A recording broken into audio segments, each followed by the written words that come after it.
Greetings, everyone. Welcome to another episode of Strange Events. Thank you for joining us tonight. I am joined by my colleague and good friend, Susan, aka Astro Lunatic. And tonight we are going to discuss some of the tragedy with the Reiner family, unfortunately, that happened last week. There's a lot going on, and we want to go over a little bit of it because it's still fresh and there's a lot happening as every day as every day goes by, the more and more information comes out. So we'd like to do our put in our 2 cents, I guess, if you will. Thank you again, and how you doing today, Susan? I'm doing well. Thanks, Dave, my colleague, my esteemed colleague Exactly, and exactly. brother in all things strange and weird, Paranormal and astrologically esot and all that kind of esoterical, stuff. Esoteric. esoterical.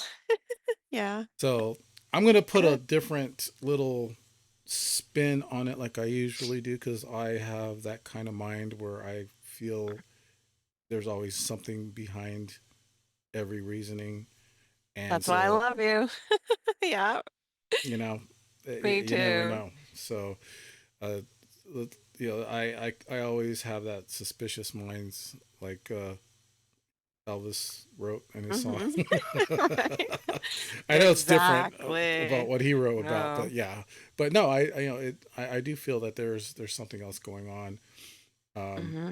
and it might not be, but Hey, for the times we it, live in, you never it's know. Hollywood, so. Holly weird. Oh, It's abs- always gonna be weird, and I am here for it. I am. let's just really quick start with a little bit of background on what you've been doing lately. With your astrology and true crime. Mm-hmm. Yeah. Well, now that I've gotten a new computer and I'm up and running, new sexy technology. I mean, I'm doing astrology every day. So I'm always looking at, I hear something in the news, I'll look at the chart, or I'll look up a celebrity's chart and see where the planets are and what it's doing in their chart. Because, I mean, that's just what I eat, sleep, breathe, and all of that. So, I mean, what am I doing? I haven't done my podcast. I have a channel, Astro Lunatic, and I um have not done a show in a while. Same But here. um but I'm still doing it. I mean, I'm still doing astrology and I still do readings. Um Life has been busy in a good way, I guess, but always doing astrology. Um, yeah, I mean, when I heard about this, immediately what my first thought was, oh my God, I knew what the transiting planets, like the planets of the moment, I knew what they were doing. So I was like, oh, yeah, like that's not a big surprise because it was a really tense, angry type, frustrating, to varying degrees type of energy. So it kind of didn't surprise me. And, my mind goes the same places that you go. And then I work back from there. I look at the darkest possibilities. And then I'm like, oh, do I see it in the chart? Yeah. Yeah, I do. Uh, and then it's how much do I want to, like, what do I want to do with that? So, yeah, I mean, hanging out on Twitter, checking out the true crime stuff, still following the various rabbit trails that came off the Karen Reed stuff. And, I just sometimes I get fatigued with that stuff because it's like, there's only so much you can really do. But what I think is interesting, if we want to look at like the true crime angle, Karen Reed's attorney, Alan Jackson from California, uh, who also represented um, Harvey Weinstein, uh, and I think he prosecuted Phil Spector, Hmm. actually. Okay. So like he's like very well known, but he represented Karen Reed. He's representing the guy Tyler Baum, that the one that killed the Pepperdine students. It's very interesting. So now he's representing Nick Reiner. Right. And I'm Yeah. glad you mentioned that because I was going to ask you later on in the show because I'm going to throw my stuff out there first and then we're going to go to the charts and take a look at that. Hmm. But yeah, the representation for Nick Reiner right now, it came quick. It's Hmm. very strong. I think this is an interesting, not quite of a twist, but turn of events because, like I said, Hmm. new information is just coming out every day. Every day, something new is coming out, Yeah. something Right. new. So let's go ahead and get started. Want to just put a couple things out there. Again, I don't want to do any kind of this is of course our take, our spin. This is nothing solid. It's not written in stone or Hmm. anything like that. Anything can change. So this is a bit of a disclaimer. This is just stuff that we are going over. Everyone else is doing the same thing. So I just want Right. to make sure that nobody comes back and says, "Hey, this Yeah. is a bunch of lies and stuff like that." Well, this is actually stuff that I've taken from the internet and I've put into my words. So yeah, this is other people's stuff too, not just mine. So I don't want Right. to Right. I don't want to get in Oh, trouble for anything. and for So my part, my analysis of the astrology, I'm just analyzing an astrology chart and giving an opinion, which is not a medical opinion or a psychiatric opinion. It's more of for educational purposes to say, exactly. okay, we have this event. What does that look like in a chart? We have a person. Well, let's look at their chart and let's look at what the factors could be. So Right. there's Exactly. that. Eh, There's that. So there's our And we disclaimer, folks. Take whatever we you have a want to right to do have with an it. opinion. That's right. That's right. That's all it is. That's all it Yeah. is. So if Mm. the audience needs anything else, we'll see if we can throw out some links later, or maybe even do a part two. So we'll see Mm. what happens today. But Yeah. first, I want to start with Rob Reiner's who he was. Um, what did he do in Hollywood and that kind of thing. Rob Reiner, he was born in 1947. He died of course, just last week, 2025. Prolific American actor, director, and producer whose career spanned over 6 decades. He first gained national fame as an actor before becoming one of Hollywood's most versatile directors with an unprecedented string of critical and commercial hits in the 1980s and 1990s.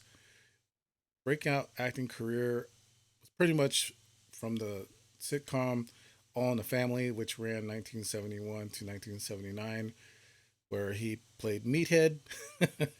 uh, he was great. I mean, he gave Archie a run for his money every episode he was in. I loved it. So that's part of my childhood growing up. I love that Mm. show.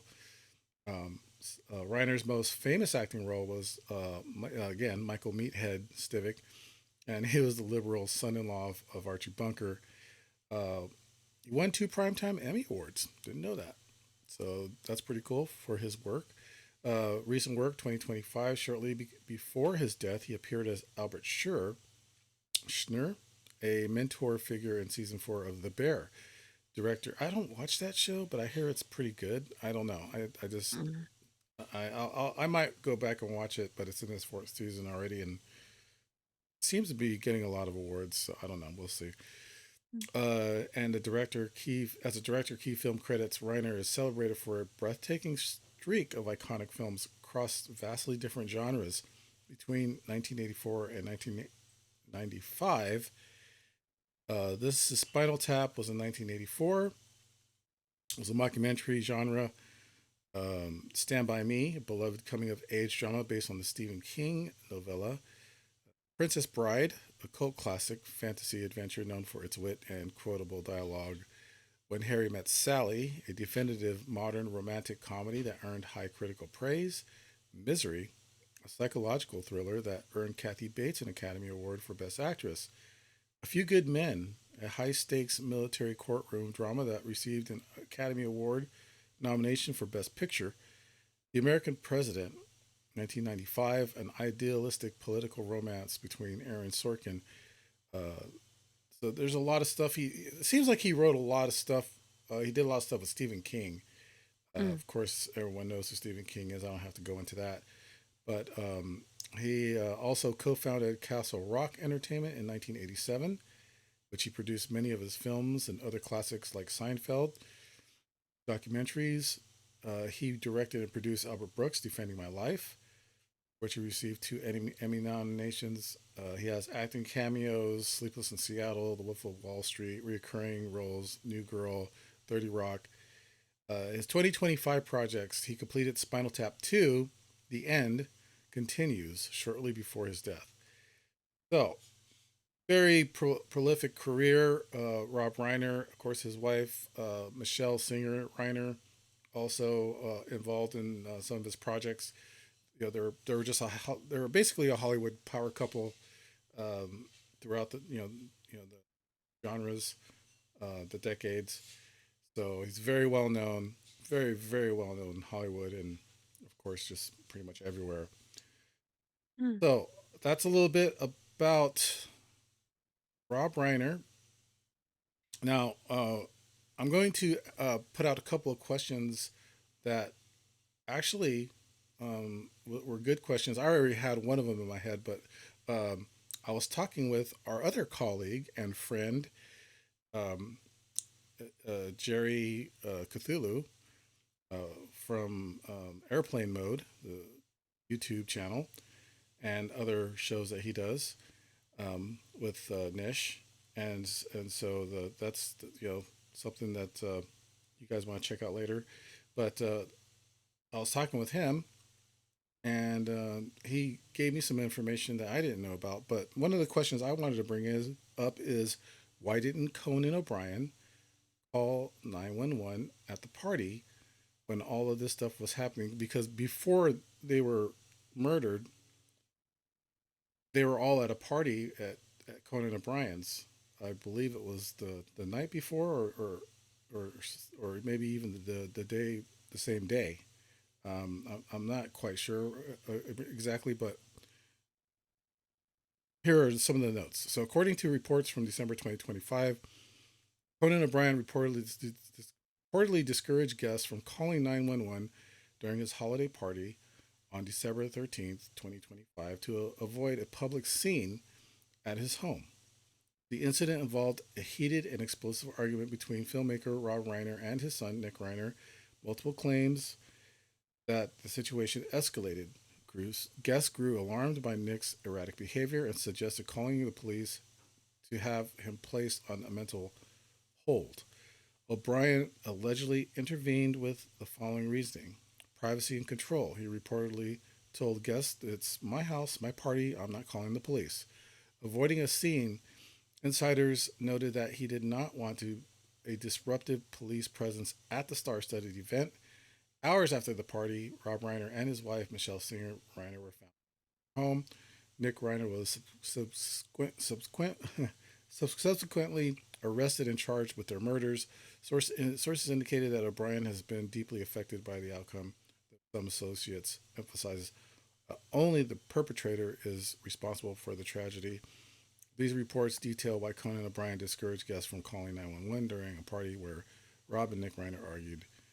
And notes argue Nick was acting strange at the party and he was asking guests if they were famous. Very weird, very strange. Let's go ahead and get your comments, Susan. Okay, so I have personal knowledge of a situation that occurred in Los Angeles where there was a mental health emergency and the police were called 3 times and they only intervened the third time because there was a threat to harm of self or other.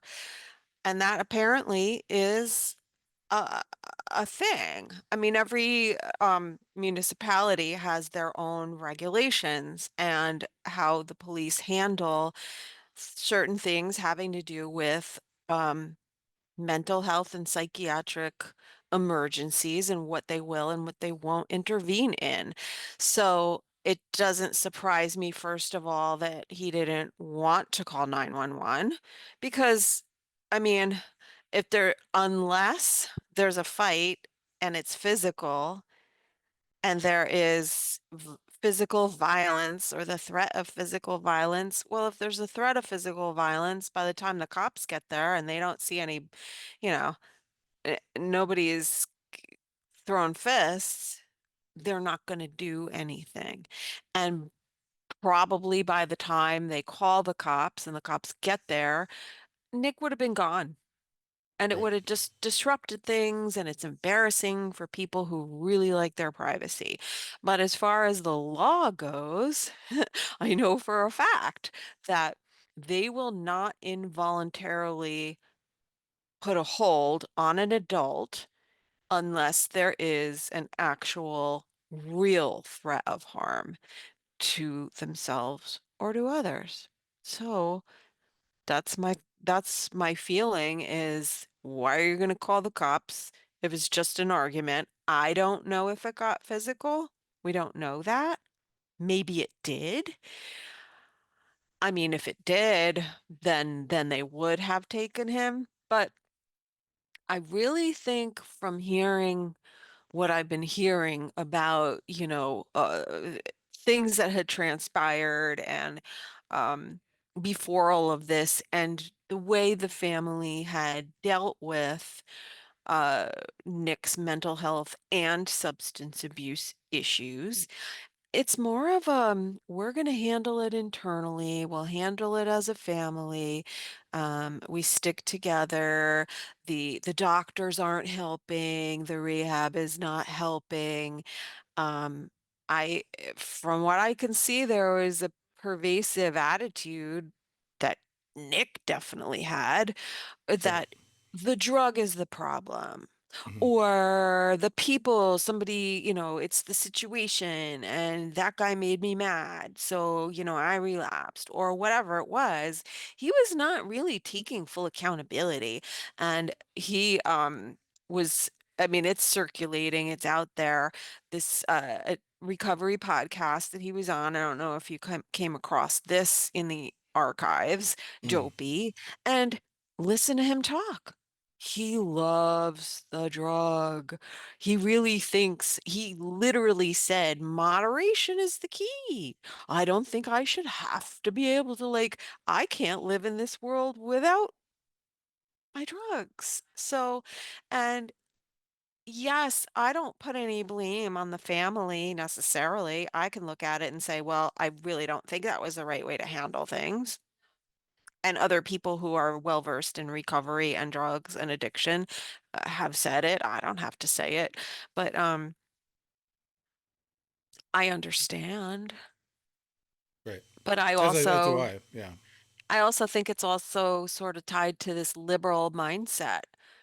Right. The liberal mindset in this country is, oh, they're victims. It's not their fault. Well, no. Okay, it's not their fault, but they still have to be held accountable for making a decision. Otherwise, they'll never make the decision to get sober. Right. My opinion. So, yeah, Conan didn't call the cops. Celebrities usually don't. That's Right. what private security is for, you know? I don't know. I don't know if punches were thrown. Yeah. So I have a slideshow that is going on the side of our windows. What a matter of fact, there is one shot in there with Conan and Rob. Where Rob is kind of holding Conan like this a little bit, and like either from telling the him how to party? from the party. Yeah, I Oh, believe it's oh, on there. okay. So Uh, this is fairly new. I haven't seen the, that's what I mean. Every day there's some. Yep, wow. there it just right now. Oh, I can see it right now. I I'll, can't see any you'll, of that, but that's yeah, fine. but yeah, Hmm. it's up there. You'll see it later when So are after. you saying, does it seem like Rob was gonna go at his son and Conan is holding him back? No, it just shows in this picture. There's other pictures, but in this picture, Rob's kind of just got him like this, kind of like, you know, Oh, Rob is like doing maybe, that? yeah, like maybe Oh, Conan was coming at Nick or something. I don't know. I have yeah. no idea, but there's a lot Mm. there that happened. Also, from what I understand, Bill Hader, actor, comedian, SNL, uh, actor, player, whatever you call it, uh, he was also involved, I guess, somehow, where him and Nick had exchanged words. Yeah. Nick was So, being intrusive and weird, and right, Bill was just kind of like, piss off. I'm having a private conversation here. And yes, that was early on reported as people were giving their anecdotes of what they observed about his behavior. And so he was clearly off. I mean, just making the statement of you go to this really nice Hollywood party and you show up in a black hoodie. But then there's other pictures, like when they did a promo for the Spinal Tap um movie, everyone's dressed up and then there's Nick in this like frumpy brown corduroys and you know, like a Nike windbreaker or something like that. Like, yeah, just not trying, clearly not trying to fit in. right. Yeah, I mean, I think there was a lot of resentment there, but we can get into that in the charts, but Yeah, I was gonna say we can get back to that because yeah, we'll get back to that. I do want to get back to that on the point that I want to make as far as what I'm thinking possibly may be involved in this whole situation. Mm, So this question is definitely something that again I was brought up to me by Jerry, and this has to do with the Obamas.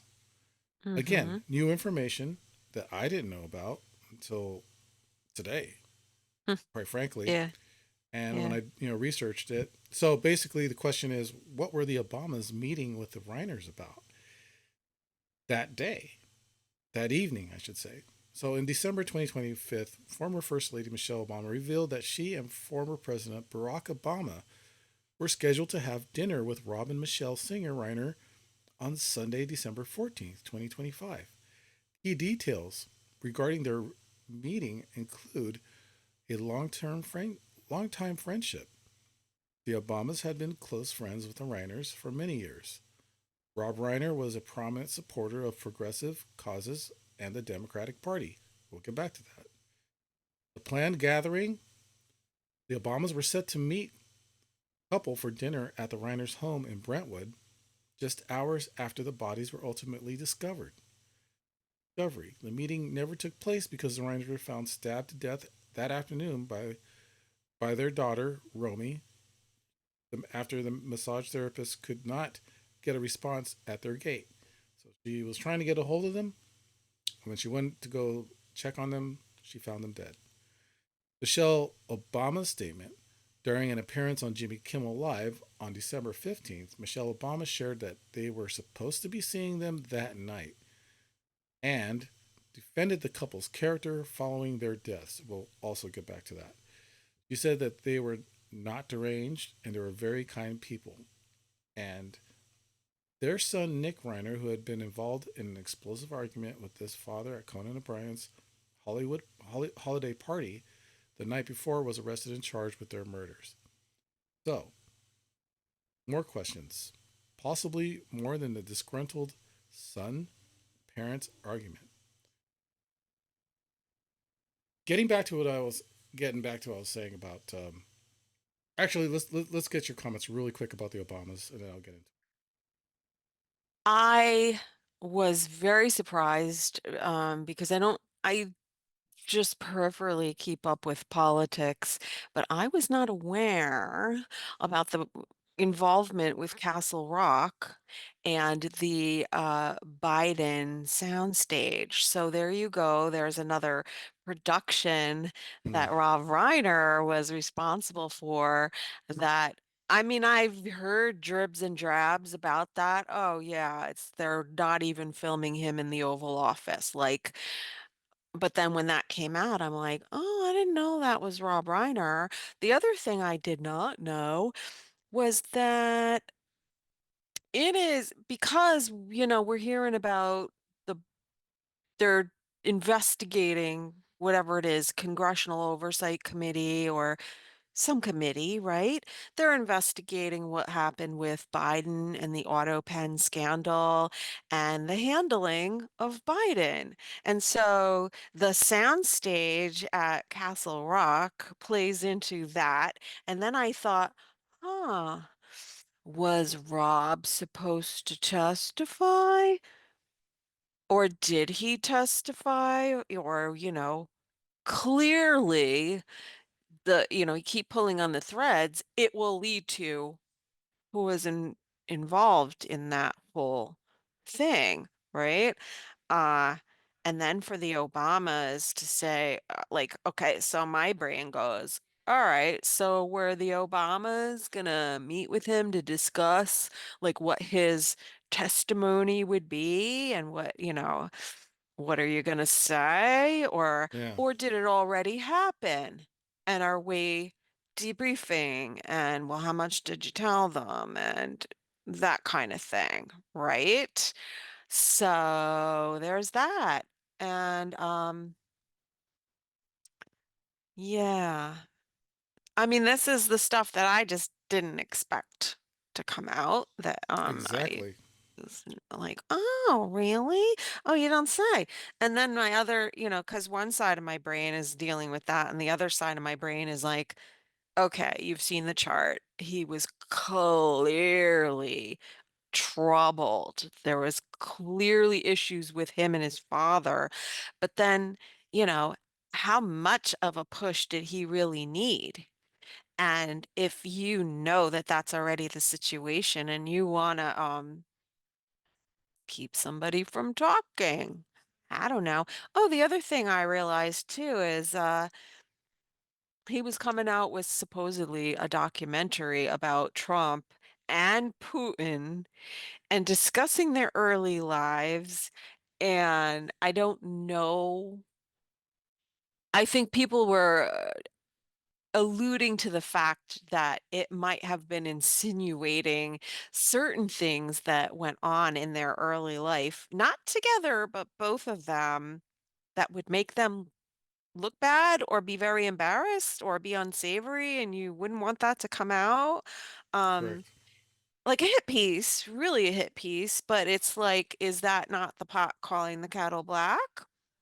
Right. I think they were preparing for something. I mean, preparing for the inevitability that the public is going to understand, first of all, that they were propping up Biden, a la Weekend at Bernie's style, Oh, we already suspected that, and but that they yeah, are they are going to be considering who is commander in chief. right. They are going to be charged with crimes against um the country, treason, Reason. So, there's a lot of talk about Obama and Gitmo and this and that and arrests and sealed indictments and blah blah blah.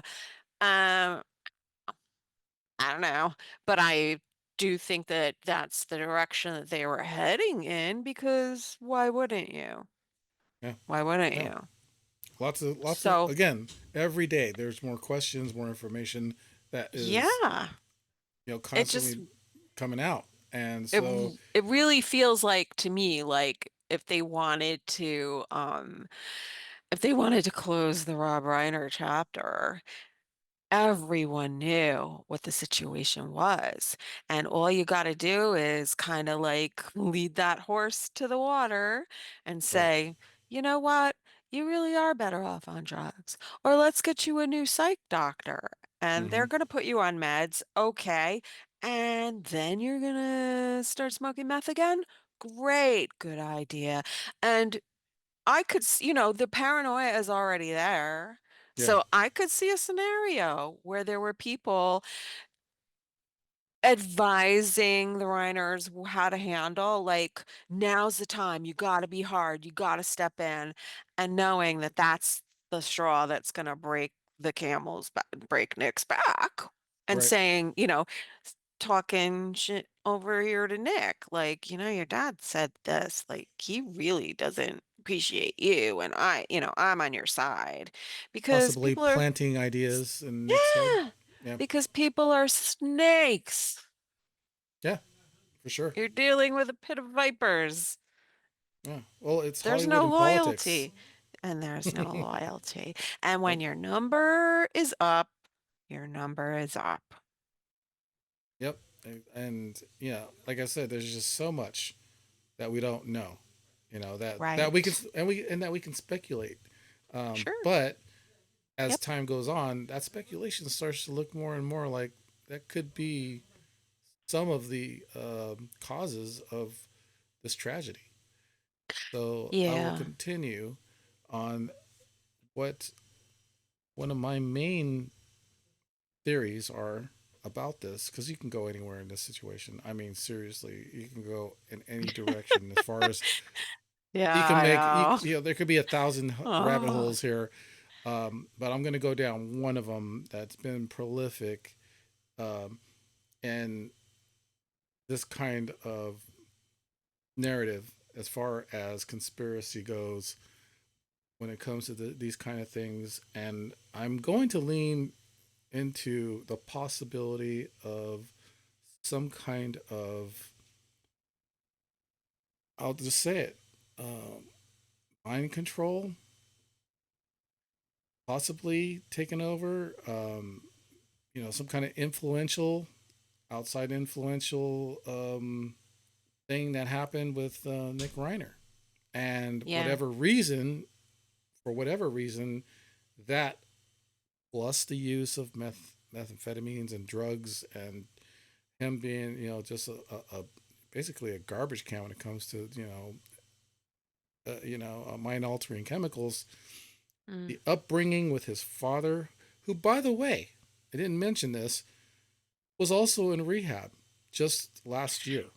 So we Yes. got we got that to Yes. cover as well, and I'm Yes. sure we're going to talk about that when we talk about the charts. So here we go.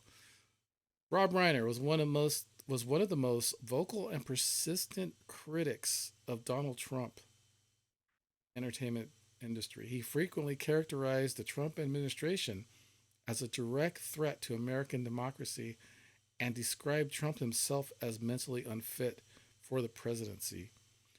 Key criticisms and viewpoints: the threat of please don't come at me for this if I say this wrong, autocracy. Reiner repeatedly warned that Trump's leadership could lead to full on autocracy in 2024 and 2025. He expressed concern that Trump's rhetoric indicated a desire to destroy the Constitution and target political enemies. He referred to Trump as a criminal and a pathological liar who basically lies every minute of his life.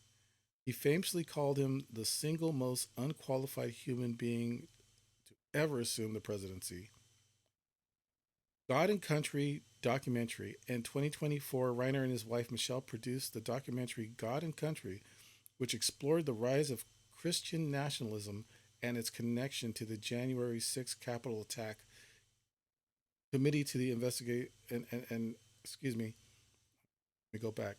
Connection to the January 6th Capitol attack.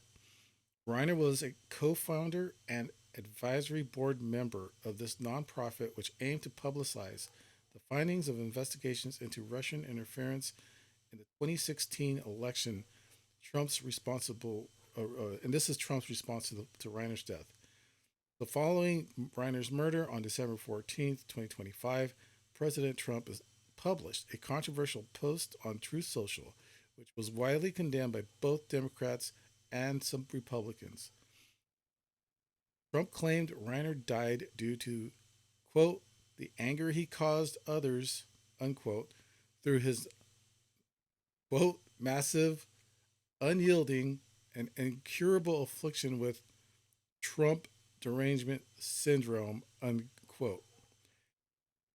In a subsequent Oval Office statement, Trump doubled down on these remarks, calling Reiner a, quote, deranged person, unquote, who was, quote, very bad for our country, unquote.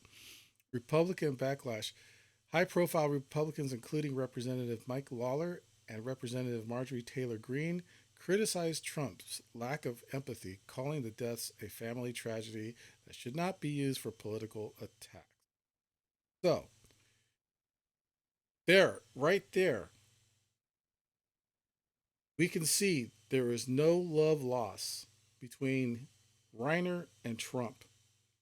We kind of knew that there was something going on between them two, but this is very, in my opinion, something that we should really look at. You know, you mentioned that there was going to be already something that Reiner was going to do uh, to show more of what's going on with Trump and all his administration. Um, but anyways, so the stuff about Trump and Reiner. What are your thoughts? Oh my God.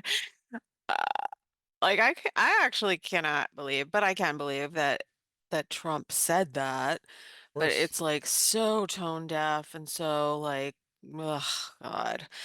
And clearly there was a political beef, clearly between the two of them. And then I thought, you know, would it make sense for them to sort of like really push that narrative of, well, he was making a documentary about exposing Trump and Putin. Maybe Trump was in on it. You know, it's like the conspiracy theorist going in the liberal direction, right? Because it hmm? sounds like everyone's a conspiracy theorist these days. And so I thought that would be an interesting angle, and I could, you know, in some way, shape, or form, I'm sure people would be expressing that opinion. Um, to say that he deserved to die. It's like, just shut up. Like sometimes I listen to Trump and I'm like, he makes me laugh because I like hearing politicians say certain things that, you know, the average politician doesn't say those things, and he is a troll, and sometimes it's funny and then sometimes it's like, Really? what's going what's going on here? Because Yeah. I really don't think that anything is a mistake. Like if he says something stupid, he's saying it on purpose. Okay, here's another thing I realized in my research about all of this. Um, that Rob Reiner and other liberal po celebrities, I mean, are there really many of the other kind, um, gave their Twitter accounts over willingly to be used by the government, I don't know, CIA, NSA, whoever it was, to allow them to post using their accounts to attack Trump and make certain statements. So I think we have to look at, especially when it comes to Rob's tweets. Yeah, he definitely aligned with whatever was being said, but it wasn't actually being said by him. I mean, Right. did you hear that in your travels that during the election that celebrities had given up their accounts to be used? I did not hear about that. I, Okay. I'm not That saying it didn't was in happen, the but I didn't hear about it. that was in the first podcast that I sent you, and I forget who it was. But and I don't know because I'd have to go back and look and see like what's the source of that. But Hmm. the podcast itself and the guy who did it was fairly credible, so I don't actually feel it's out there somewhere, but I can't say where it is, you know. And so I myself am speculating. I heard word on the streets. So uh yes, and he ended up in rehab when Trump won, right? And many times it's, oh, well, he went away because he needed a rest. Okay, but you're not just losing your mind. So you're going into a rehab or mental health facility. So if he's got substance abuse issues, now how do you think that looks from his son's perspective, where, Of course. oh, you can handle it. Like it's cool that you drink and you're a functional alcoholic, but it's cool because you don't do anything. You could still function and you could still be successful, dad, but I can't do these things. It's not okay when I'm doing these things. Um, I think that, uh that I think in what when I was going through the course of studying the two charts and looking at the dynamic, and I started to get a sense of like the dad looking at the son like you need to hold it together and dangling the carrot, and I'm not going to let you into this world unless you do what I say. And he was controlling everything. And Possibly. I Yep. think it probably became clear that Nick cannot do any substances. And, Nick didn't want to be told no. And like, but dad, like you drink every day, you know, which I, Yeah. I think that was the case. So why are you ending up in rehab after Trump's election? That was like, okay, there's something Right. there. And So I there's didn't. addiction issues in the There's family. a, oh well, most of the time, as you know, I'm in recovery. Hmm. You know,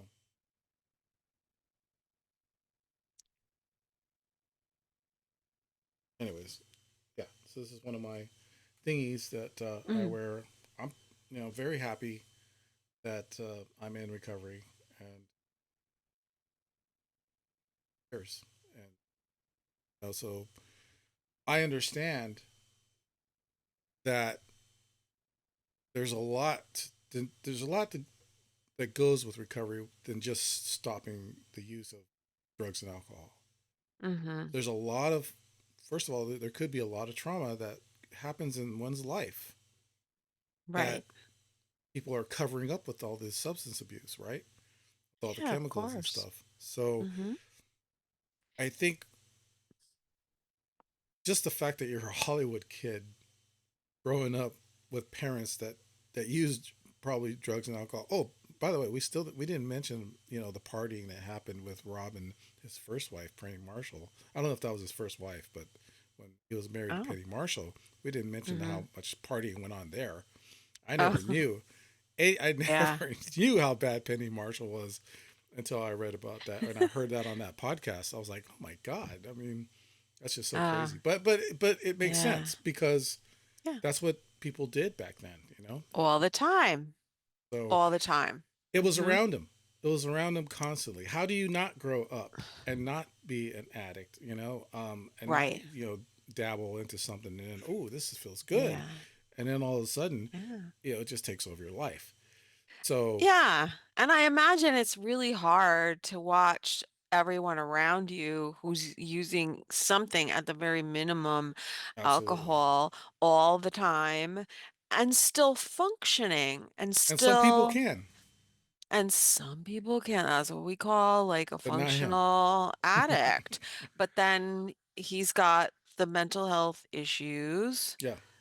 Not that not that his dad didn't have mental health issues, because clearly there's toxicity in the family. But, it's like I really did see in the chart a dynamic of it's not fair. Oh, good. Yeah. It's not fair. Like, you No. get to do those things, but I can't do those things, and you're gonna gatekeep me. So, yeah. Right. Um, Well, let should me we look wrap at the this up. chart? Yeah, let me. I'm going to Oh, wrap this you up so got we can more? look at. We got one more thing I'm going to go over, Okay. and then we can look Okay. at the charts. Okay. So going back to what I said about mind control, Yeah. my question and my questions out. I'm just putting the questions out there for the audience, whoever wants to come across, just something to think about.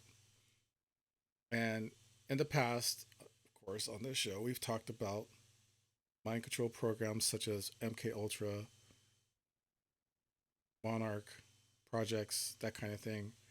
Um, Even Montauk was also.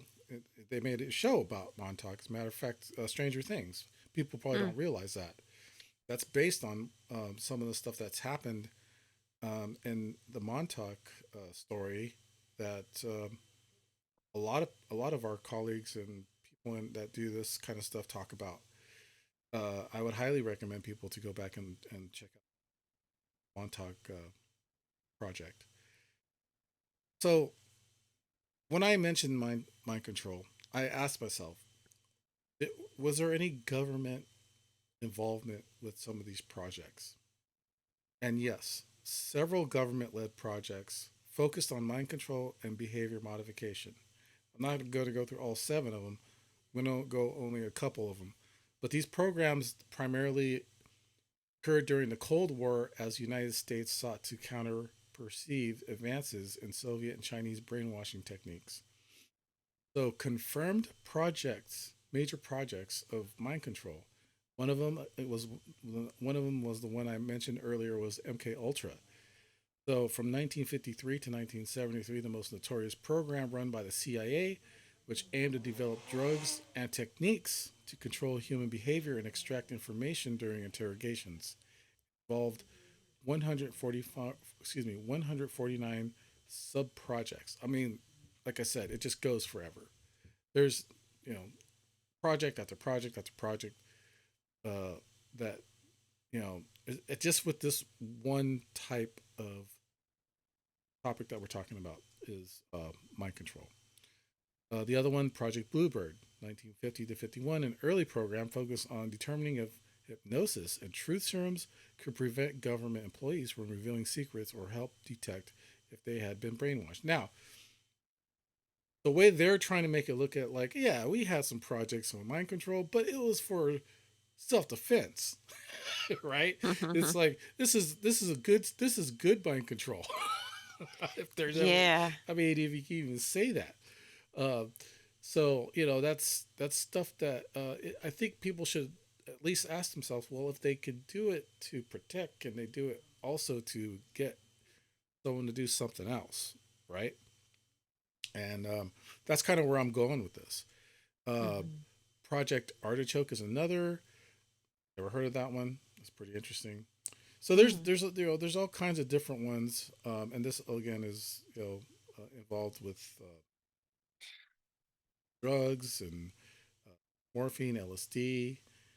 Also caused amnesia, which is interesting because over the course of doing this kind of work over the last 10 years, I've we've heard of cases where people who like, you know, the theater in Colorado where that guy went in and shot up everybody after a Batman movie, and they show his picture of him right after it, and the dude looks, even videos, he looks like he doesn't know where he's at. Yeah. He looks completely blank, right? Yeah. And the last thing I'm going to talk about is, has Nick Reiner commented publicly since the tragedy? Since this happened and he's accused of killing his parents, has he said anything in the public? Um, since his death, uh, Nick Reiner has not issued a formal personal statement to the public. Excuse me. His only direct comments, I don't know what's going on with my voice right now. Um, his only direct comments and official representation occurred through this legal proceedings and a courtroom response. On December 17th, 2025, Nick spoke briefly on only to answer the judge. Excuse me. I really don't know what's happening here. All right. Yes, Your Honor, is well, all he said to a question from the judge to ask. He understood his right to a speedy trial and if he was waiving his right to a speedy arraignment. All he said was, "Yes, Your Honor." And then his attorney, Alan Jackson, has spoken on his behalf, describing the event as devastating tragedy, knowing the case involves very complex and serious issues. So there's a lot happening here. Um, I don't think this is not just your typical someone came in, killed people, they got caught. This is definitely something that I feel needs attention, and that's why we're talking about it in this episode. So I Hmm. will turn it over to you, and if you want to go ahead and bring up the charts, let's go. Sure. Let me just say something about o- you know, in response to what you were talking about, like, has he made any statement? He is making statements through his lawyer. He, not directly and not personally, but Right. because he's being represented. And what they do is that they will talk to certain media outlets, TMZ, and so, what they'll say is an unnamed source close to the investigation or someone Mm-hmm. who like really, really, really knows, like, Right. Mm-hmm. go listen to the Two Angry Men podcast. That's with Harvey Levin from TMZ and Mark Garagos. I think it's Mark Garagos, one of Diddy's lawyers. Another high profile lawyer. Yeah. And Yeah. Oh, and it goes on. they both are dropping hints. So basically, I, when I see the releases of information about he has a diagnosis of schizophrenia, um and anything, oh, he was recently being treated with different meds and had a bad reaction.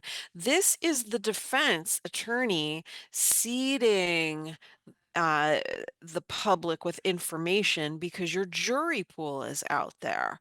You need to control the narrative. You need to make your client look a little bit more sympathetic, and it kind of tells you what their defense will be. My opinion is it's not, I don't think it's going to go to trial. I really don't. I think the family is helping pay for the defense, and I think Alan Jackson is laying the groundwork for it. It would be for it to be an insanity plea, but he is going to need to be evaluated before he can be declared fit to stand trial. And the problem is you're going to put somebody in a therapeutic setting, bring them up to speed, and then you're going to put them back in the jail and they're going to wait until their next trial date and they're going to relapse, not relapse, but like their mental health is going to to decline. So how it could be a really long process, and it could be that he is in the end declared not mentally competent to stand trial, and he would just be put in a maximum security mental health facility, prison for the criminally insane. That's kind of where I'm leaning with that. Sure. Uh, but I think we need to, as consumers of the media, when we read the headlines, understand that like the sources are, Mhm. they're there to spin. Right. And it doesn't mean that it's not true. But yeah, he is Right.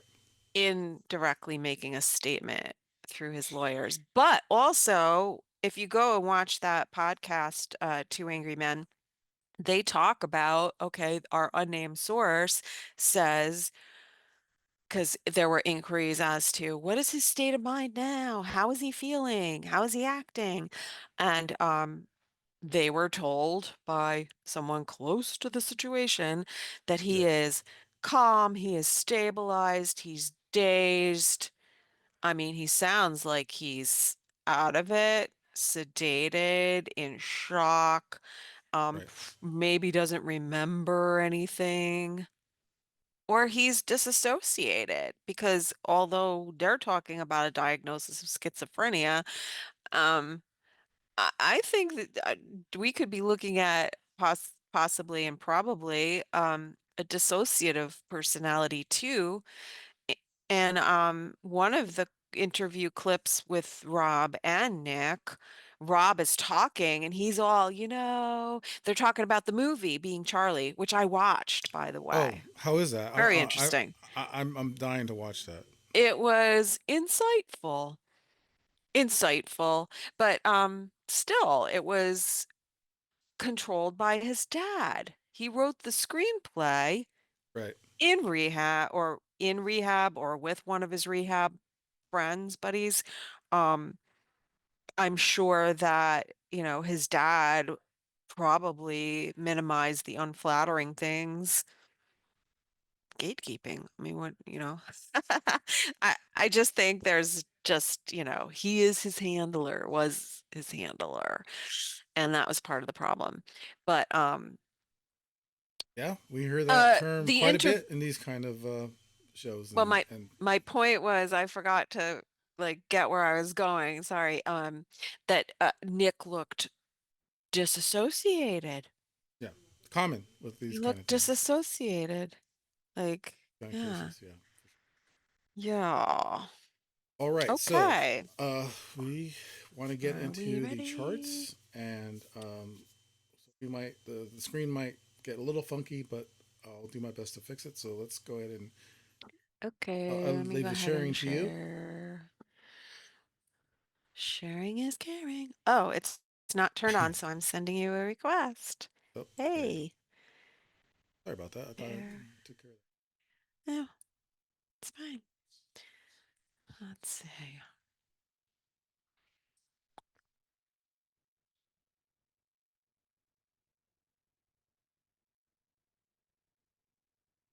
Can you see it? that. Yeah, looks good on my side. Yeah, All right. Um, actually, I'll make it a little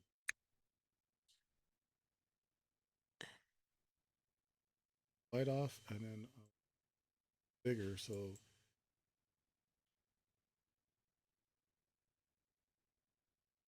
okay, so I played around with the chart a little bit because I didn't have a time of birth. And again, I don't know um if 3 a.m. is accurate or not. Um, but I got September 14th, 1993. And the reason why I guesstimated that his time of birth might be 3 a.m. is because that would put us with a Leo ascendant. And he looked, he, to me, he looked like he could have a Leo ascendant. And that would put his moon in Leo. on around the fixed star Regulus. It's not exact because actually Regulus, I think, is at like 1 degree of Virgo, but it kind of fit. It just fit to me. Um, so it's the chart I'm working with, but so with a Leo moon, and Leo rising, like he would really kind of want to be in the spotlight. Um, Venus in Leo, this is all a sign of the performer. Um, and it just kind of fit to me. He is a Virgo sun. And so over the last year or so, the South Node, as we could see in the outside ring of the chart here, the South Node has been going through Virgo. And so the North and the South nodes are they are a mathematical point. They're always opposite. They're a representation of the intersection of the orbits of the sun and the moon. And in the chart, it shows our overarching direction. It's like the South Node is sort of like the past and releasing, and also um, problematic issues often. But when the South Node is going over, let's say it would have been going over his son um, over the past year, that's a difficult time. It's a time of loss. It's a time of feeling disempowered. Um, we are dealing with the sign of Virgo, which is health. And I won't pull Rob's chart up. I'll just tell you what I remember from memory. Rob was a Pisces. So we have the Pisces and the Virgo axis, like they're both standing in the zodiac opposite one another. And here we have the father, the Pisces, the creator, the filmmaker, because Pisces rules film. It also rules alcohol and substances. Mm. And with the Virgo Pisces axis, there's a lot to do with codependency issues and um, I mean, just that whole dynamic of sweeping things under the rug, avoidance, the victim savior, Sure. and in Virgo, his Chiron is in Virgo with his sun too. Um, Virgo, on the negative side is very um it deals with shame and criticism and blame. And so I could see where, he becomes kind of a scapegoat, like, don't cause us problems.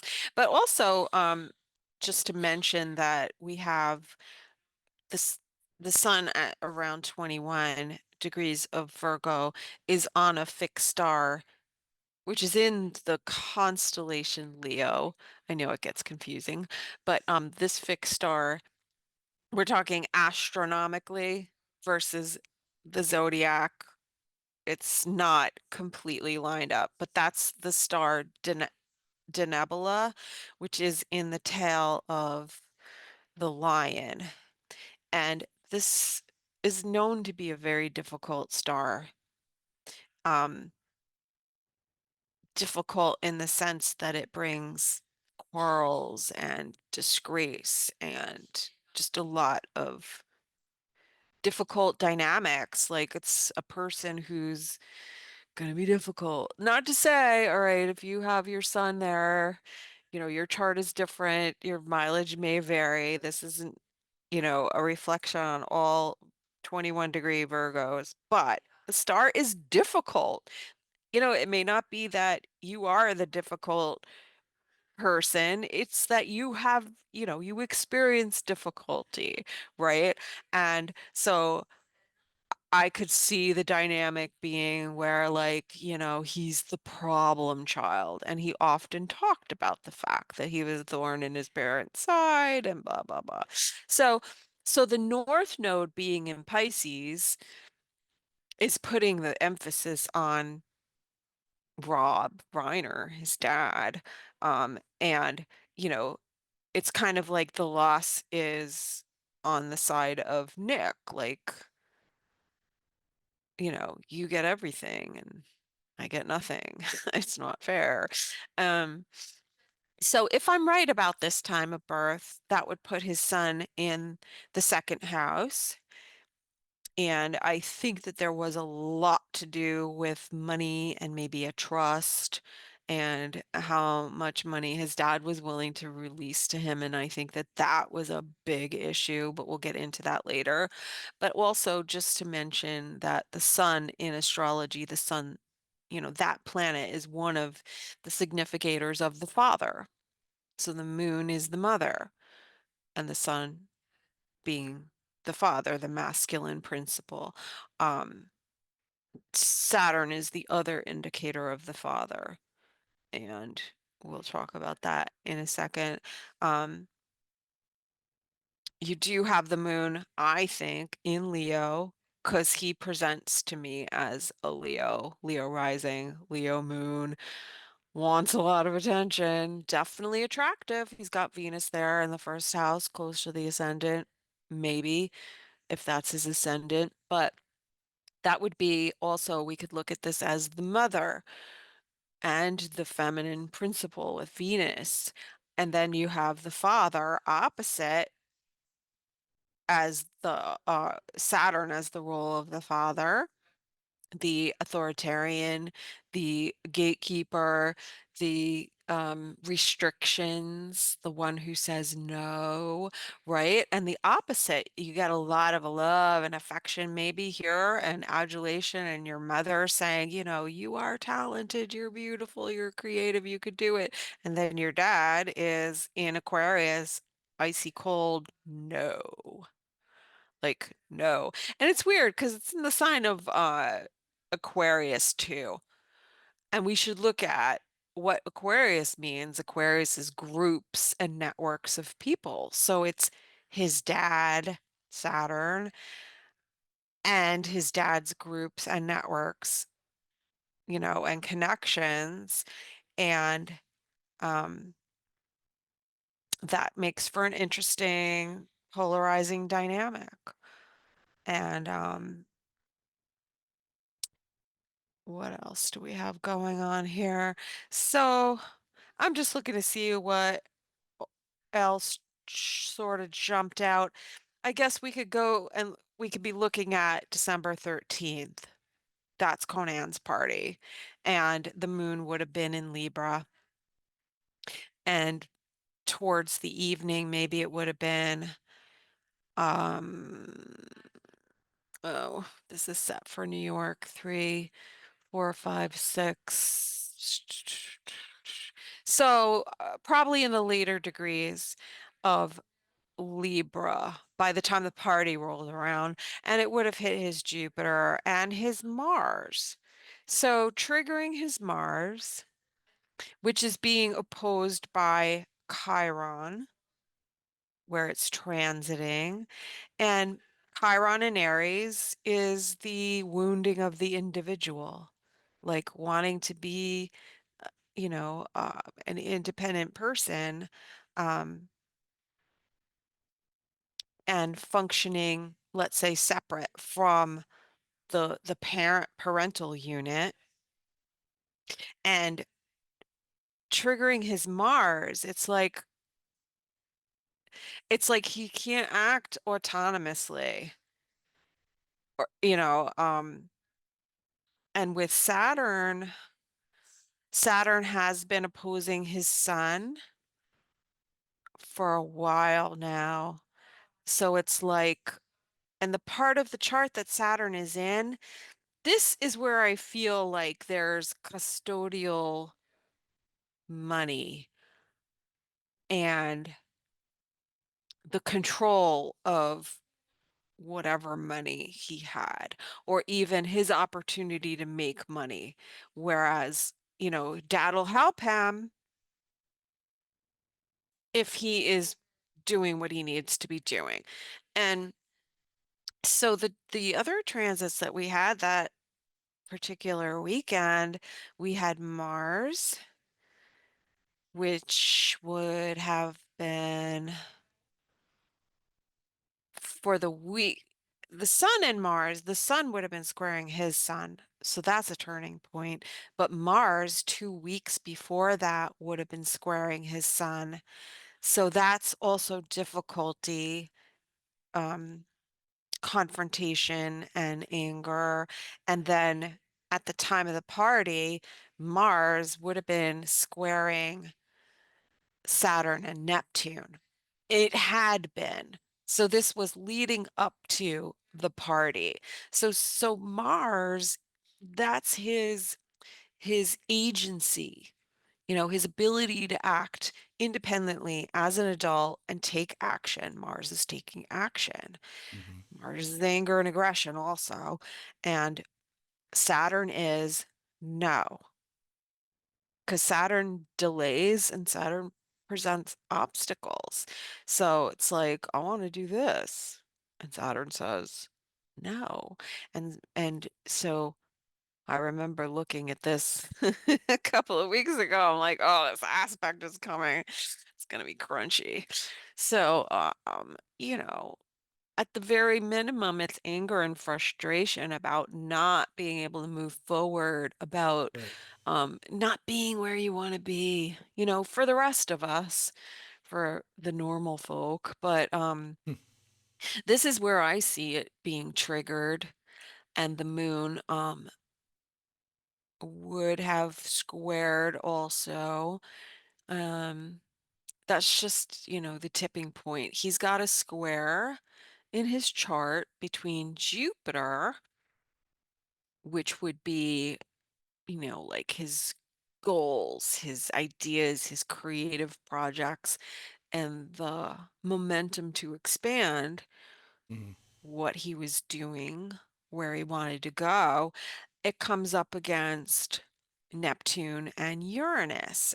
And Neptune is nebulous and not clear, but it's also very creative. Like there is a creative genius here, but it's probably difficult to harness in conjunction with Uranus. But I also in my studies have seen um, Uranus, Neptune, and Pluto aspects with mental health stuff, with, let's say, schizophrenia or disassociation. Um, so I would say that we would have had, Saturn just putting a squeeze on him, really like, okay, you gotta straighten up and fly right, and then you can have these things. Um, but there's also the financial and custodial aspect here too. Um, because I do see um in terms of money. So if my chart is correct here, the ruler of his second house of money would be Mercury, and Mercury at 4 degrees of Libra is in a constellation called Boots. Now we're talking about not the zodiac degrees, we're talking about stars, and they are very influential. And um, that also goes back to where the moon would have been, around this time going through Libra. So Boots represents um, people who are in charge of other people's affairs, managing other people's affairs. So whether it's like a trustee, a custodian, uh, that type of thing.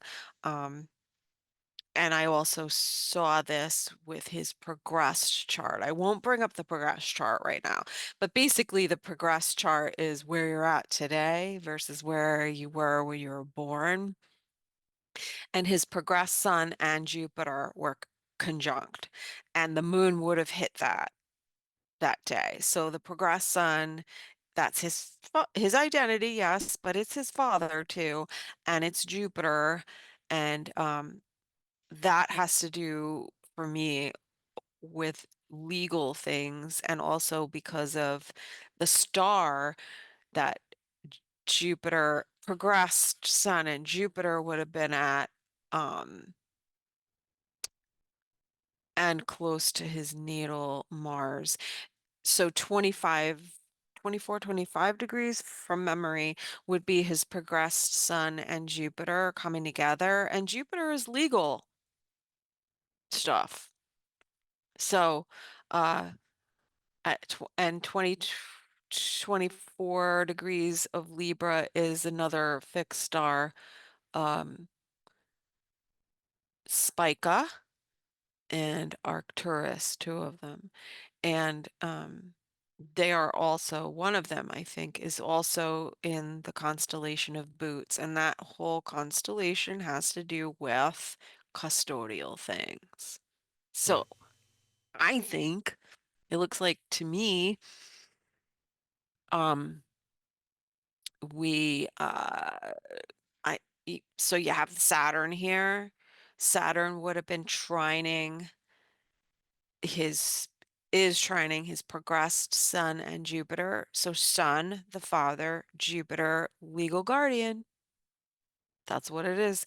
And making a trine aspect to Saturn, Saturn again in his chart, um, being the father and being restriction, restriction, and somebody in authority over you. And so I think that that was coming and he didn't like it.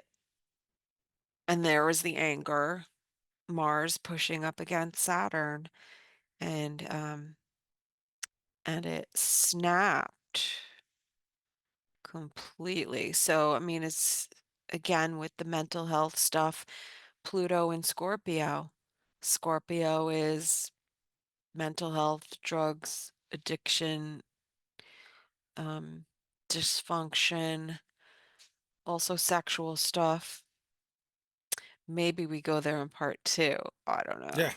Yeah. This is Uh, definitely going to need a part two so we can finish this up. Looking more yeah. closely at this because, again, we are going to have more information come out. So as the days go on, you can look at this and you can Mm-hmm. see, go back and or even go forward and see what could happen. That might be something interesting to look at. Mm, yeah. A court date. Yeah. It could go this way or it could go that way. Well, That I kind can of thing. tell you, I do think that his, you know what? I need to look because I'm not really sure. I would look at his progressed moon. I also know that in the progress chart, he had a bunch of stuff going on in Scorpio. So it's possible that we're okay. Yeah, his progress moon was in Scorpio. Um, so this is what I was talking about, 23, 24 degrees of Libra, and that would, I think my chart is correct, my guess at his birth time, because Mm-hmm. this would put it in the second house, and that's money. And then I would look at how long does it take for them to l- get into his mental health evaluation and decide that he's competent to stand trial or not, you know? Um, and that's going to go with the progressed moon. So we're looking at next summer at the earliest, Mm-hmm. or maybe we wait until the progressed moon is out of Scorpio altogether And that won't be until April 2027. There, that was And it could quick. very well go on. These things drag, so they could drag. Just He like could and plead out.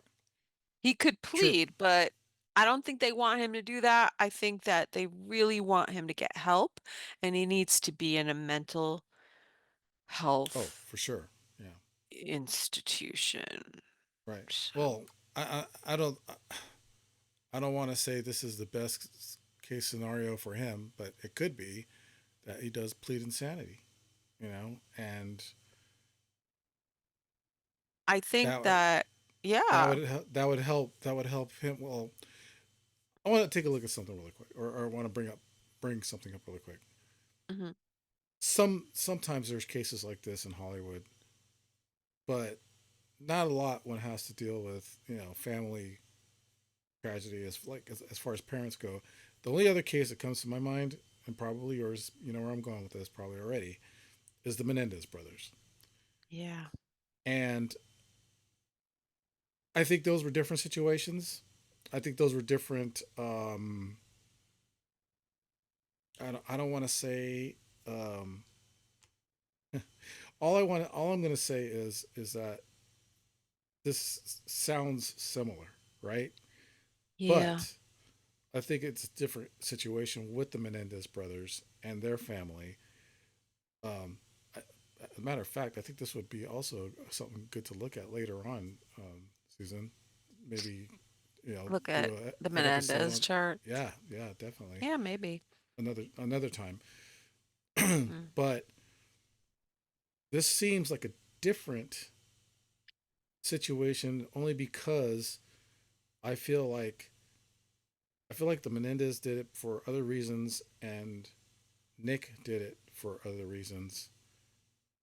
And I don't think Nick was really competent at the time that he did that.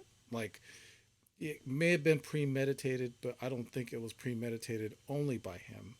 I still think there's an influence that helped in his decision making and why he did what he did. Because look, I Yeah, mean, it could be. all of these years, this kind of stuff has probably happened, right? They probably Hmm. had this kind of stuff happen throughout their life. Why Hmm. all of a sudden is he going to kill his parents? You know, it doesn't make sense. It doesn't have to, but I'm just saying, I still think with everything else going on, we bring in the whole Trump thing, we bring in the whole Obama thing, the Biden thing. There's other things to look at, and I don't think people Hmm. realize, we're not just looking at just, one thing here. We're looking at trying to look at the whole picture as much as we Yeah. can, Yeah. And another thing that just happened, the Epstein list, as they say, the Epstein list Mm. came out heavily redacted. Hmm. Big Um, surprise. yeah, right. Big surprise. Um, you know that could have something to do with it. I'm just saying it could have something to do with it. There's so many variables in this case. I think that need to be looked at, and Hmm. we can make our we can of course make our assumptions, from those variables. Hmm. Did you want to look at something else on the chart, or No, that's fine. I'm going to go We back can to the stop regular sharing. screen? Yeah, I'm not really sure. I'm not so sure that this situation is not similar to the Menendez brothers. Um, there's money involved. I believe the Menendez brothers, I think money was a motivation. Entitlement was a motive, a situation there. And maybe there wasn't substance abuse or mental health, but in the first trial, they did bring up how severely they were abused. In the second Yes. trial, they were not allowed to talk about that. And I think that that was wrong.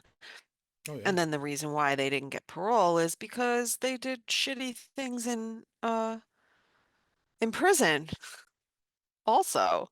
Yeah. And they, the parole board did not believe that they were truly sorry. Lyle had made statements to his prison wife, not prison wife, his wife, from prison, whatever, um, that really made it sound like, you know, he meant to do it. Like he wasn't sorry. He just didn't sound sorry.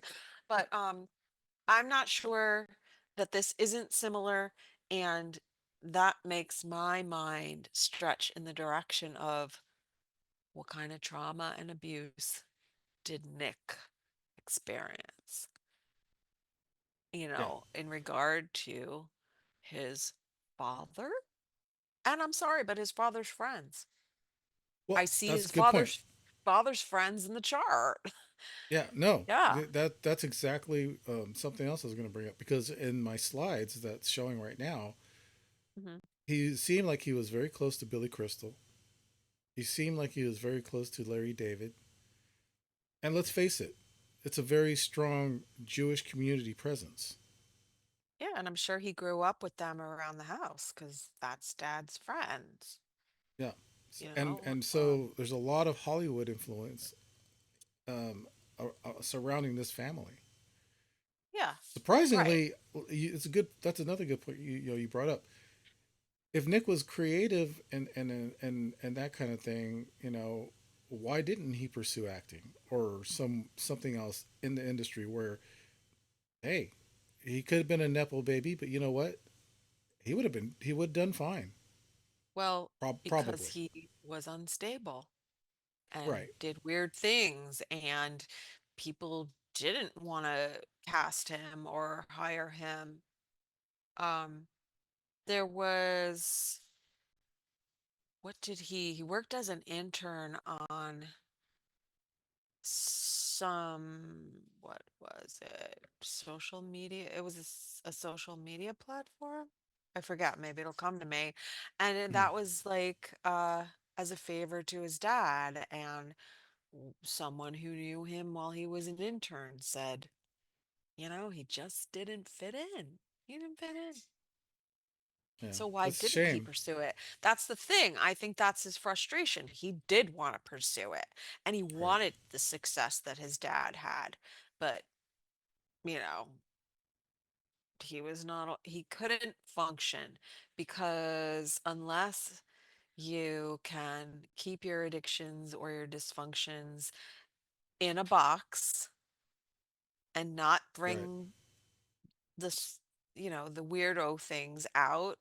And I think he really wanted his father to acknowledge what was wrong in the family, and he That's a good wouldn't, point. Yeah, absolutely. because then he'd have to acknowledge that he was part of it, that he was maybe the cause of the dysfunction. And I think it happened early, just from the way his chart would have progressed. His Yeah, moon would have gone through Virgo on over his Chiron and then to the sun, and that would have been very early in life. yeah. Very, So, very interesting.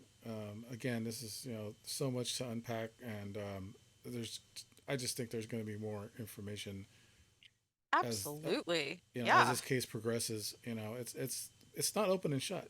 That's all. That's what I'm trying to say. Is Yeah. yes, in a way, but there's It gets information people coming out. talking Yeah, about considerably, all. Yeah. considerably. Well, yeah, I Yeah. think this is a Cool. good spot to go ahead and we'll call it and we'll do a part two on this. And Sounds again, good. um, people who are watching this, I want to thank Susan again for joining me on this episode, and we plan on doing a part two. There more information is going to come out, like I said before. We give Susan a chance where they can find her and everything that she does. Ah, sure. Thanks, Dave. You can go find my YouTube channel. It's still out there. Eventually, I'll do another show, and that's Astro Luna Chick. It might be all one word, or it might be Astro Luna Chick. I'm not sure. On Twitter, Astro Luna Chick. I'm on Instagram too, Astro Luna Chick. That's it. Oh, and if you actually want to contact me for a reading or whatever, have questions, you can email me astrolunachick@gmail.com. Awesome. Thanks again, Susan. I Or and appreciate if you it. can't remember, you could just Oh, ask Dave. you Sorry. could ask me. No, no, Ask absolutely. You Dave. can definitely He'll ask me. find me. Thanks. But yeah, so we're gonna follow this situation. We'll have another video, in the future, soon. And as far as other shows, I do plan on doing some more next year. So Yay. we'll see. They might not be live. They might be like this one, but Yeah. at least there'll be something. So definitely check out the archives at Beyond the Strange, the channel on YouTube, as well as on Rumble, and we'll have some other things going on as well. So look for that. I'm on Twitter as at Dave Cruz 70, and then the show is at Strange Days 2015. So, anyways, thanks again, everyone. Appreciate it. Thanks for joining us. And until next time, remember. Oh, and happy holidays, by the way. This is during Christmas and New Year, so um, please spend it with your families, your loved ones, your friends, and holidays. Happy Bye. holidays. Have a good one. Bye bye, everyone.